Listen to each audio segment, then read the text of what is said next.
श्री रुक्मिणी महारानी जो साक्षात लक्ष्मी है, उनका पाणि ग्रहण संस्कार भगवान नारायण वासुदेव श्री कृष्ण के साथ हुआ। लक्ष्मी सदैव नारायण की थी, नारायण की हैं और नारायण की ही रहेंगी। शिशुपाल जैसे कुछ आतताई आते हैं जो प्राप्त करना चाहते हैं, उनका गर्भ प्रभु नष्ट करते हैं। प्रथम विवाह महाराज भीष्मक जी की पुत्री लक्ष्मी स्वरूपा रुक्मिणी के साथ प्रभु का संपन्न हुआ। परीक्षित जी ने प्रश्न किया, प्रभु हमने तो सुना है प्रभु के बहुत विवाह हुए हैं, आपने तो एक ही विवाह की कथा सुनाई है। तब भगवान सुखदेव जी महाराज परीक्षित को प्रभु के कितने विवाह हुए हैं, कब हुए, कहां हुए, कैसे हुए, विस्तार पूर्वक वर्णन किया। रुक्मिणी महारानी के एक पुत्र उत्पन्न होता है कि कामस्तु वासुदेवांसो दग्धः प्राग रुद्रमन्युना देहोपपत्तये भूयस्तमेव प्रत्यपद्यत।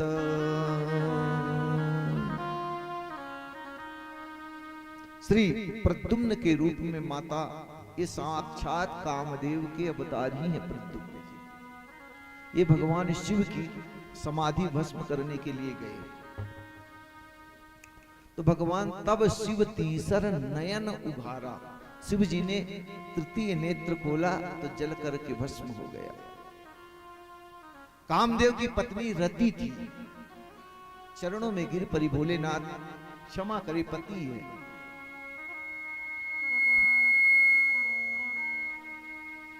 और पति के बिना ये जीवन श्राप ही है।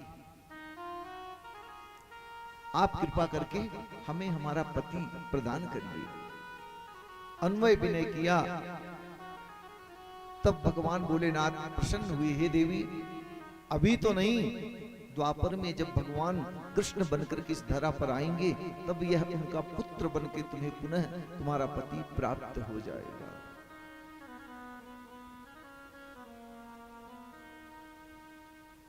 कृष्ण तनय हुई हय पति तोरा, कृष्ण तनय हुई है पति तोरा, कृष्ण तनय हुई हय पति तोरा, कृष्ण तनय हुई है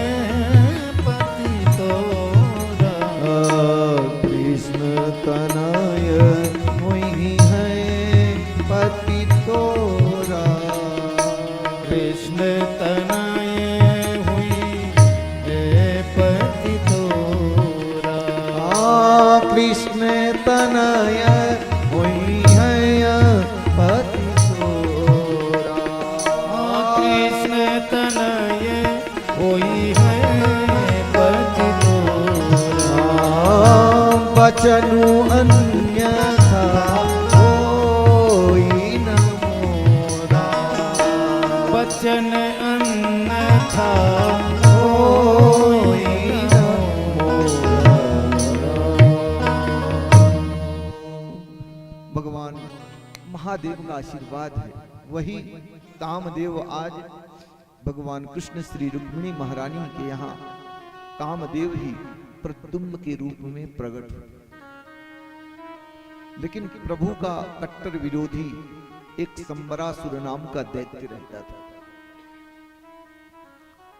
अबोध जन्म हुए बालक को चुरा करके और लेकर के चला जाता है। माता रुक्मिणी रुदन करती हैं, पुत्र के वियोग में भगवान सांत्वना देते हैं, देवी चिंता मत करो, समय आने पर तुम्हारा पुत्र तुमको पुनः प्राप्त होगा।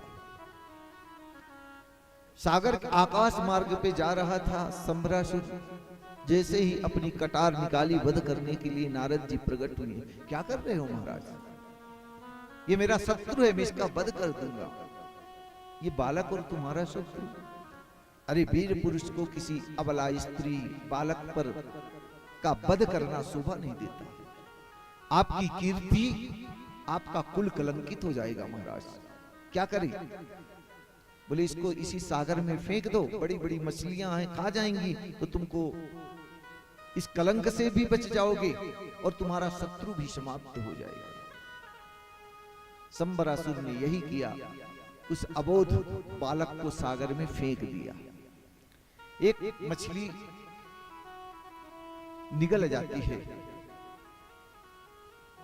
कुछ मछुआरे समुद्र में मछली पकड़ने जाते हैं, एक बड़ी भयंकर विकराल मछली उनको प्राप्त होती है।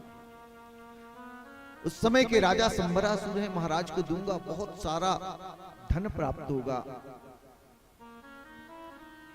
महाराज के यहाँ मछली लेकर के जाते हैं। उनके यहाँ वो जो कामदेव की पत्नी थी रति, भोजन बनाने का काम करती थी। जब मछली को फाड़ा, उसके पेट से बच्चा निकला। रति ने प्रसन्न होकर के उसका लालन पालन करने लगी। एक दिन नारद जी के माध्यम से पता चला कि और कोई नहीं, ये तुम्हारे पति कामदेव ही है। प्रसन्न होकर के रति अपनी मायावी विद्या से समन्वित करके कुछ ही क्षणों के बाद भगवान का प्रद्युम्न जी का संबरासुर के साथ युद्ध होता है। युद्ध में संबरासुर का उद्धार करते हैं। पुनः अपनी पत्नी रति को लेकर के भगवान द्वारिकापुरी में प्रद्युम्न महाराज पहुंच जाते हैं। मैया रुक्मिणी मैया ने बहुत सुंदर स्वागत किया है, बहू आई है।